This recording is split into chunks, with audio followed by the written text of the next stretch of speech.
Welcome back. ہم بات کر رہے تھے قبیلہ بنو نذیر کی ایک خبیث سازش کی۔ انہوں نے نبی کریم صلی اللہ علیہ وسلم کو مارنے کی کوشش کی تھی۔ ہوا یوں کہ نبی کریم صلی اللہ علیہ وسلم بنی نذیر کے پاس کسی کام کی وجہ سے گئے تھے۔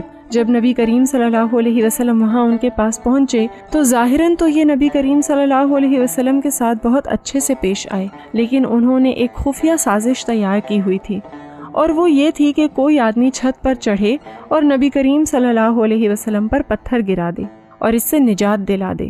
اس منصوبے پر عمل کے لیے ان کا ایک یہودی تیار ہو گیا۔ وہ چھت پر چڑھا تھا کہ نبی کریم صلی اللہ علیہ وسلم پر پتھر گرائے گا، مگر نبی کریم صلی اللہ علیہ وسلم کو اللہ تعالیٰ نے ان کے اس خفیہ منصوبے کی خبر دے دی۔ چنانچہ نبی کریم صلی اللہ علیہ وسلم فوراً مدینہ واپس آ گئے، اور صحابہ کرام رضی اللہ تعالیٰ عنہم، جن میں حضرت ابو بکر صدیق رضی اللہ تعالیٰ عنہ اور حضرت علی رضی اللہ تعالیٰ عنہ بھی شامل تھے، کو یہودیوں کے اس پروپیگنڈے کی اطلاع دی۔ نبی کریم صلی اللہ علیہ وسلم کی ہجرت مدینہ کے بعد آئے دن یہ یہودی کوئی نہ کوئی سازش کرتے رہتے تھے۔ ان کی وجہ سے بہت سے ناگوار واقعات پیش آئے۔ یہ یہودی قبیلے مشرکین مکہ سے بھی مل جاتے اور مسلمانوں کے خلاف سازشیں کرتے رہتے تھے۔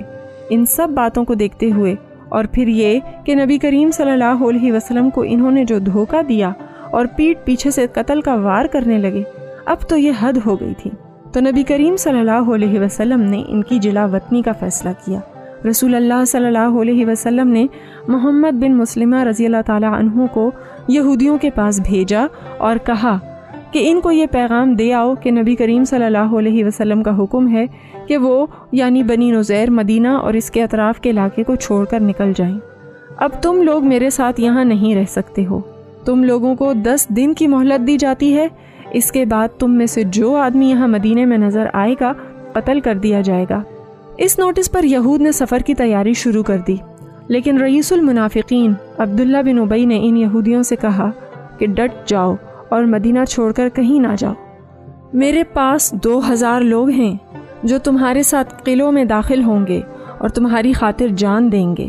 چنانچہ یہ بات سن کر یہودی ڈٹ گئے اور نبی کریم صلی اللہ علیہ وسلم کو یہ کہلا بھیجا کہ ہم یہاں سے کہیں نہیں جائیں گے، آپ جو کرنا چاہتے ہیں کر لیں۔ یہ سن کر نبی کریم صلی اللہ علیہ وسلم نے بنو نذیر کے ساتھ جنگ کی تیاری کا حکم دے دیا۔ نبی کریم صلی اللہ علیہ وسلم نے اللہ اکبر کہا، صحابہ کرام رضی اللہ تعالیٰ عنہم نے بھی اللہ اکبر کہا، اور مدینہ کا انتظام حضرت ابن مکتوم رضی اللہ تعالیٰ عنہ کے سپرد کر دیا، اور جھنڈا حضرت علی رضی اللہ تعالیٰ عنہ کو دے کر بنو نذیر کے علاقے کا رخ کیا اور وہاں پہنچ کر ان کا محاصرہ کر لیا۔ بنو نذیر نے اپنے قلعوں میں پناہ لے لی اور اسلامی لشکر پر تیر اور پتھر برسائے۔ خود قلعوں میں محفوظ تھے، اسی لیے نبی کریم صلی اللہ علیہ وسلم نے ان کے کھجور کے درخت اور باغات کاٹ کر اور جلا دینے کا حکم دیا۔ اس سے ان کے حوصلے ٹوٹ گئے اور اللہ نے ان کے دلوں پر مسلمانوں کا رعب ڈال دیا۔ نبی کریم صلی اللہ علیہ وسلم نے 15 روز تک ان کا محاصرہ کیے رکھا۔ اسی دوران شراب کی حرمت نازل ہو گئی۔ یہ لوگ عبداللہ بن ابی اور دوسرے قبیلوں کی طرف سے مدد کا انتظار کر رہے تھے، لیکن کوئی بھی ان کی مدد کو نہ آیا۔ سب نے ان سے جھوٹا وعدہ کیا تھا۔ آخرکار انہوں نے 15 دن بعد اس شرط پر ہتھیار ڈال دیے کہ ان کو قتل نہ کیا جائے، بلکہ یہ لوگ مدینہ چھوڑ کر چلے جائیں گے۔ رسول اللہ صلی اللہ علیہ وسلم نے انہیں اجازت دے دی تھی کہ ہتھیار کے علاوہ جو چاہتے ہیں لے جائیں۔ چنانچہ یہ لوگ سب کچھ لے گئے، یہاں تک کہ گھروں کے دروازے اور کھڑکیاں تک اکھاڑ کر لے گئے۔ جلا وطنی کے بعد ان کی اکثریت نے خیبر میں قیام کیا، اور ان میں سے ایک چھوٹا سا گروہ ملک شام جا کر بس گیا۔ بنی نذیر اپنا سارا سامان اونٹوں پر لاد کر لے کر گئے، اور ان کے ساتھ گانا بجانے اور گانا گانے والی عورتیں تھیں جو ان کے پیچھے غرور اور تکبر سے دف بجاتی اور گانا گاتی جا رہی تھیں۔ بتایا جاتا ہے کہ اس زمانے میں اس طرح ساز و سامان سے لدی ہوئی سواریاں اور فخر و غرور کا مظاہر کرتی ہوئی سواریاں کبھی نہیں دیکھی گئی تھیں۔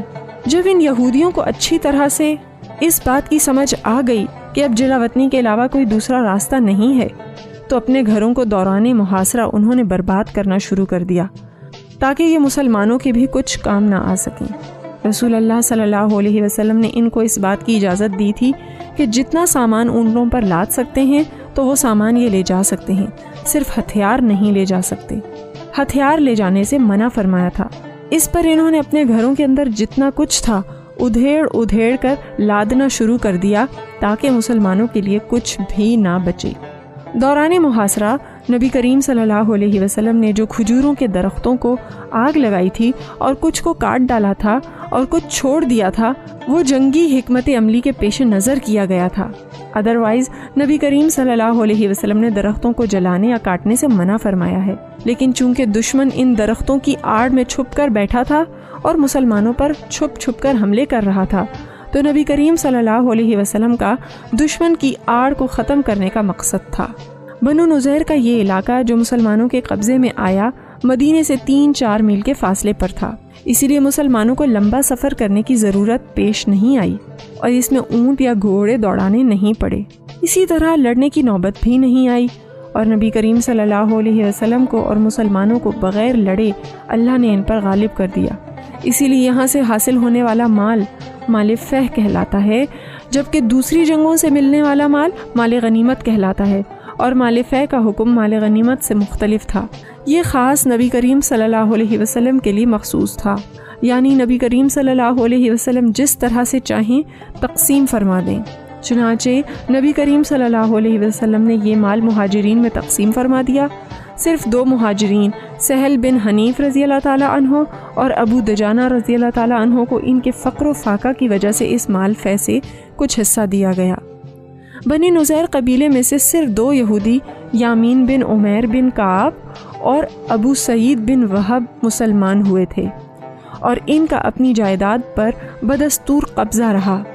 لسنرز، قرآن کی سورۃ الحشر تمام بنی نذیر کے بارے میں ہی نازل ہوئی ہے، اسی لیے اسے سورہ بنی نذیر بھی کہا جاتا ہے۔